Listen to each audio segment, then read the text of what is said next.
This is the Aftermarket Radio Network.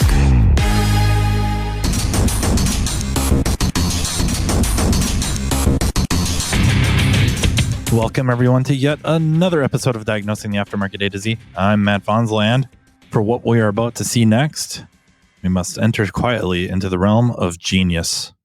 And hear a word from our sponsor, Napa Auto Tech Training. Let Napa Auto Tech's Build-A-Tech program, like Build-A-Bear, help you turn your general technician into a moneymaker for your shop. Make them a profitable member of your team. Go to napaautotech.com for more details. I'm curious how many of you are sports fans. I know I talk a lot. I don't know, maybe not a lot. My fair share of sports references. I had Chris Jones on from Ratchet and Wrench magazine, and we talked sports. Of course, I've not the only one to have ever made such an argument that there is a lot to relate between sports and teams and auto repair or businesses, small businesses, any business, big business. If you are a sports fan, you watch ESPN, or you've really just been aware of maybe the last 2-3 years, and I'm going to reference basketball again, but we're going to go to the women's side of things. I'm sure you've heard of someone by the name of Caitlin Clark. She's a point guard who played for Iowa the last season for the women's college basketball. She took her team, led her team to the championship game, national championship game, where they did lose, but she set records. She has scored more points than any other college basketball player in history, including Pistol Pete Maravich, who I've recorded an episode about a while ago.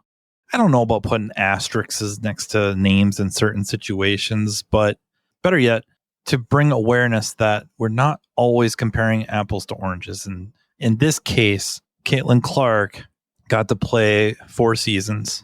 She also played with a 3-point line. Pete Maravich played in an era where he did not get to play as a freshman. He only played 3 years, and there was no 3-point line. And it adds up, right? It adds up.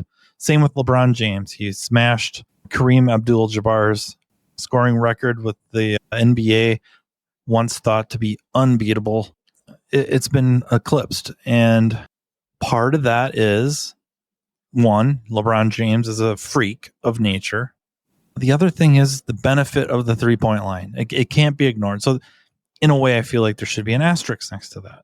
Really out of respect to Pete Maravich, that what he did was still truly amazing, considering no 3-point line, considering 3 years to play instead of 4. But other than that, that's not the whole point, or really not the point of this at all. If you've been following the Caitlin Clark drama, you have known, or I'm sure you've heard of, she is driving women's basketball viewership through the roof. Through the roof. More people watched the women's championship game, the NCAA or college basketball national championship game, the women's national championship game, than the men's. It's never happened before. Ever.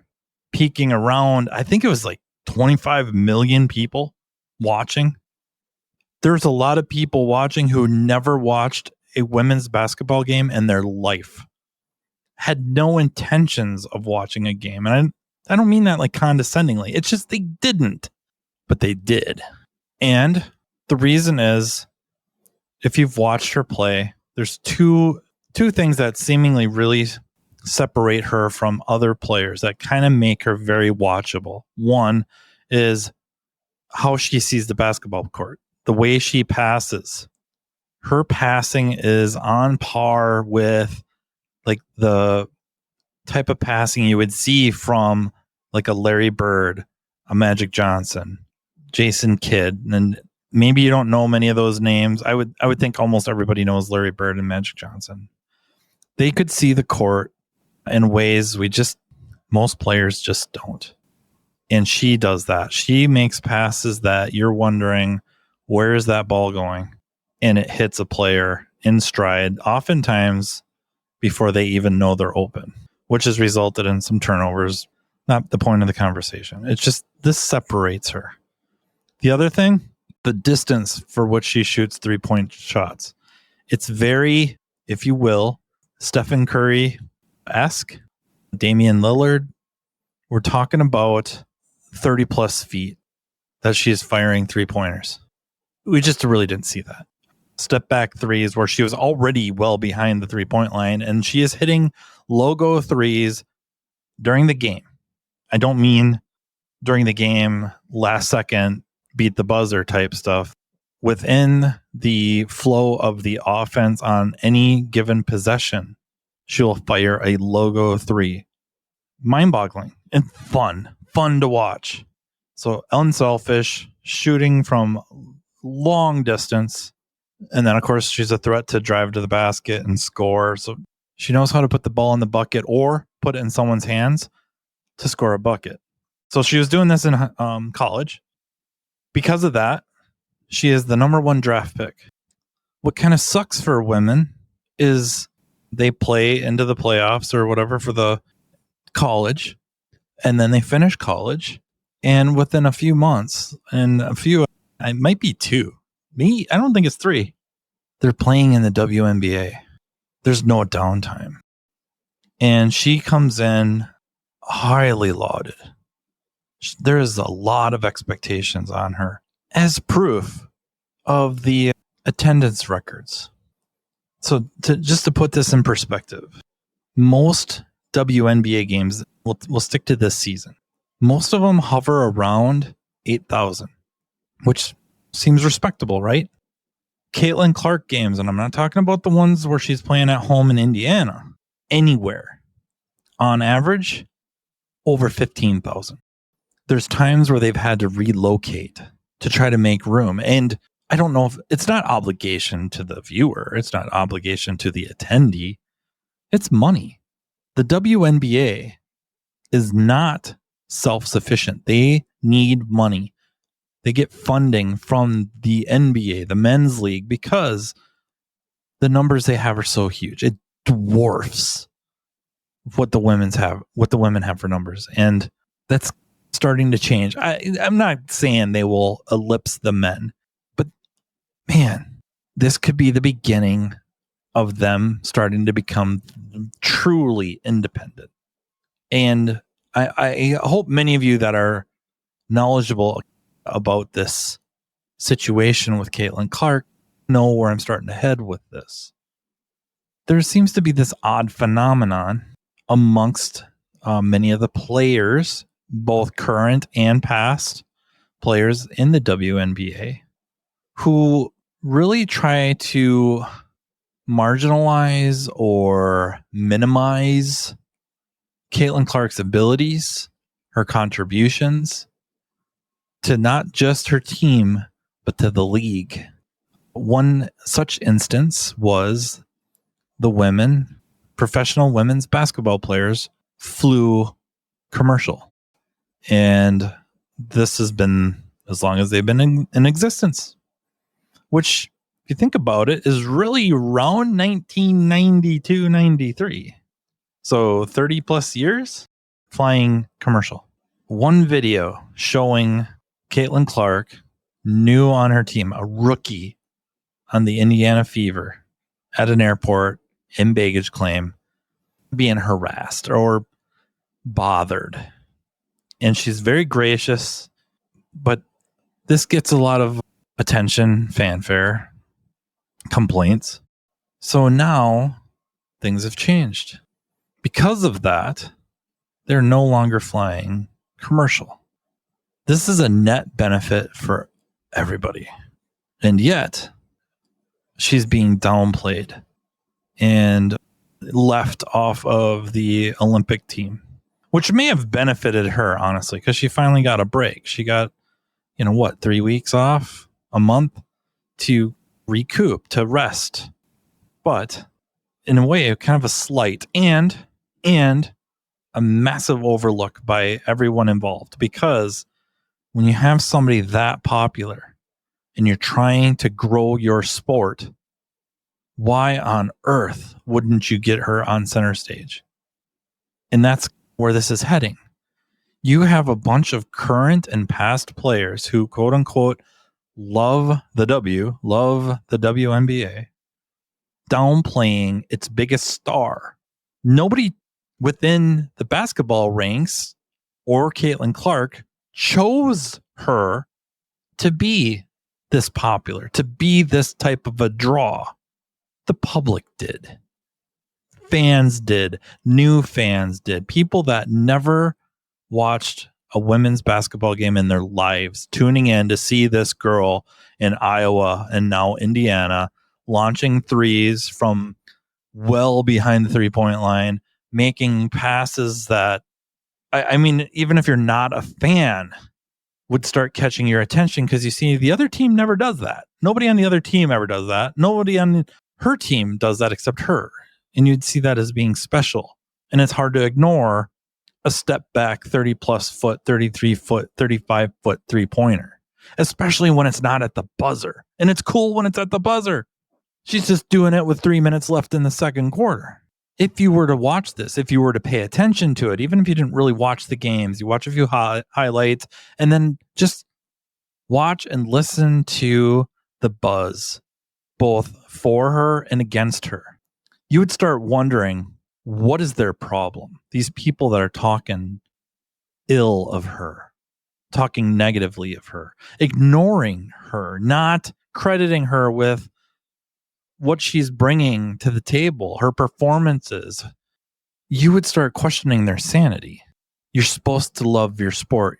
This is a chance to grow your sport, to grow the popularity. If you grow the popularity, more people come into the games. More people come into the games, more people watching the games. More people watching the games, there's going to be people that can't go to sold out stadiums, so they're going to want to watch it on TV or a streaming service, which means sponsorship opportunities, which means more money for these women. You've heard about the wage disparities, right? Many of these women are making around $100,000 a year.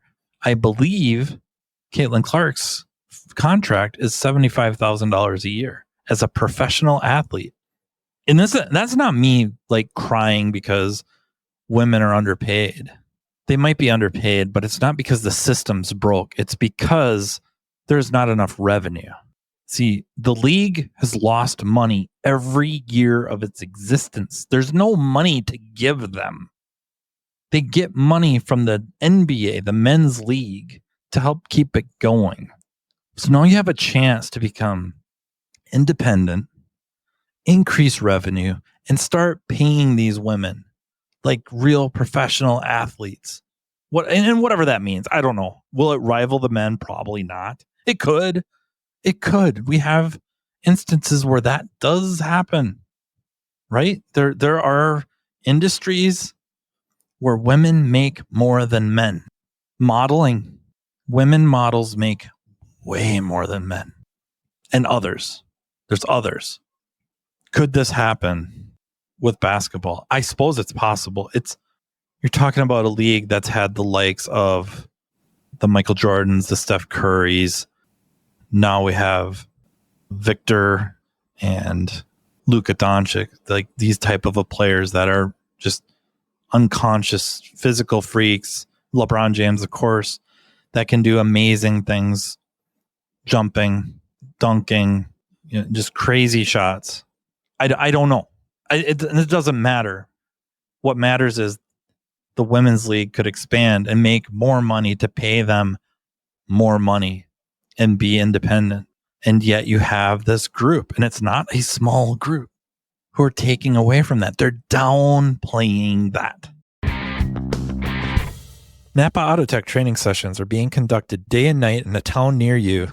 This training caters to every level within your organization, be it a mechanical assistant, a mechanical specialist, a technology specialist, or a driver safety calibration specialist. Imagine a one-stop shop training partner in Napa Autotech that will lead your team to a path to greatness. Autotech's entry-level Build-A-Tech classes convert the untapped potential of your new hires into money-making mechanical specialists. Autotech's higher-level Tech Update classes introduce specialists to the world of ever-changing technologies, which prevents your shop from getting technologically stagnant. Remember, if you're not moving forward, you're falling behind. And, turning to the front of the store, the AutoTech Service Advisor class is an awesome way to hone your client advocate skill set, ultimately benefiting the customer through an improved vehicle repair experience. But it doesn't stop there. Imagine an electric vehicle class that takes your specialist well past the mundane, yet necessary safety topics. Well, it's here. AutoTech's EV Ready training is a week-long curriculum that takes participants through a hands-on experience involving hybrids and electric vehicles. The session kicks off with the use of PPE and proper tooling while touching on required OSHA regulations. Then, the students dive into the lab vehicles to gain knowledge of the common high-voltage components on EV and hybrid vehicles and their function. Attendees will be taken on a path exposing them to different electric vehicle manufacturers to compare component form and location. Additionally, information about Level 1 and Level 2 charging systems will be included, along with a quick look at DC to DC charging. The operation and maintenance of subsystems are explored, including the different modes of Tesla operations, and so much more. So what are you waiting for? Commit to taking your business to the next level with Napa AutoTech training. How can you not see the correlation between our profession and that? Because what is one of our marketing ploys by far too many members of our profession, regardless of position?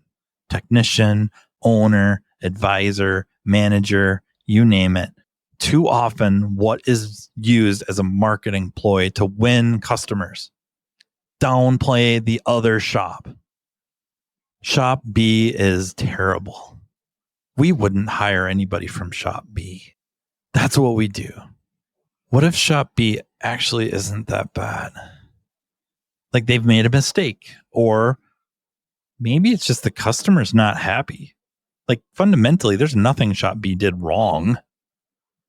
The customer's not happy. There's a perception versus reality thing going on. There's a social construct issue. So what do we do to capitalize on that? We gang up on Shop B or C or A, whatever. You know what I'm talking about. We gang up on them. Hop on that wagon with the customer who's perturbed, and we help them be more perturbed and hopefully look at us as that saving grace, that we're the hand that will reach down and help them. Run over to the closet, grab our superhero capes. Here we go. Meanwhile, running Shop B into the ground. How is it not the same? I get it. Caitlin Clark is a single person that gets a lot of attention. It's not quite the same from a 10,000 or 30,000 foot view. Not quite the same.